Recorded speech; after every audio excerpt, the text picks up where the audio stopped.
Povrch je z ledu, hladký a neprostupný. Krusta, co stvrdla v mrazech tisíců tréninků. Cokoliv řekneš, jen sklouzne a zmizí v dálce. Žádná tvá urážka nezanechá ani malou prasklinu. Stojím tu v tichu, obaleným mrazivým brněním, odolný proti všemu, co se mě snaží ranit. Slyším ty hlasy, co mě hází do těsných škatulek.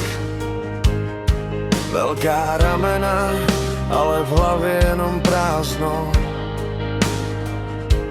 Myslí si, že tu post se měří šířkou mých zad, že s každým svalem mi ubylo kousek rozumu. Soudí mě od stolu schovaní za svými předsudky, aniž by tušili, jak těžké je tuhle krustu postavit.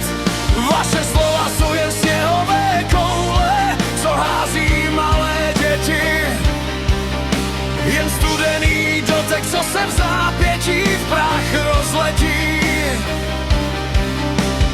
Nepustím vás blíž, dokud nepochopíte, že disciplína těla je srdcavlem disciplíny ducha. Mám ledovou krustu, co chrání můj svět, přes kterou neprojde žádný váš jed.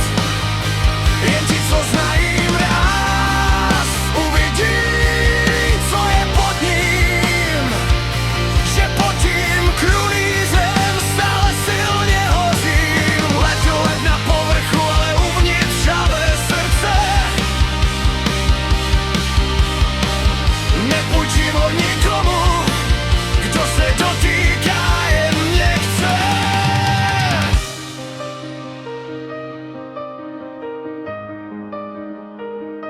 Ta krusta není zeď, je to jen filtr pro pravdu.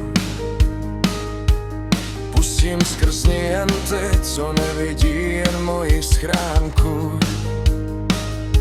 Pod vrstvou ledu teče řeka, co nikdy nezamrzá.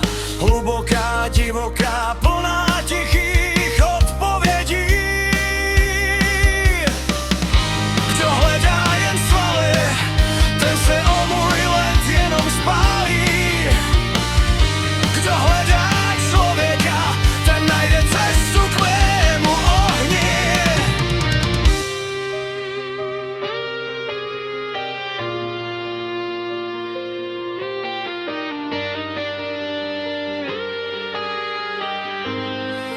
Moje svaly nejsou vězení, je to výsledek vůle. Rozum v každém pohybu, srdce v každém dechu. Mám ledovou krustu, co chrání můj svět, přes kterou neprojde žádný váš jed. Jen ti, co znají mráz, uvidí, co je pod ním, že pod tím krunýřem stále silně hořím. Led na povrchu, ale uvnitř žhavé srdce.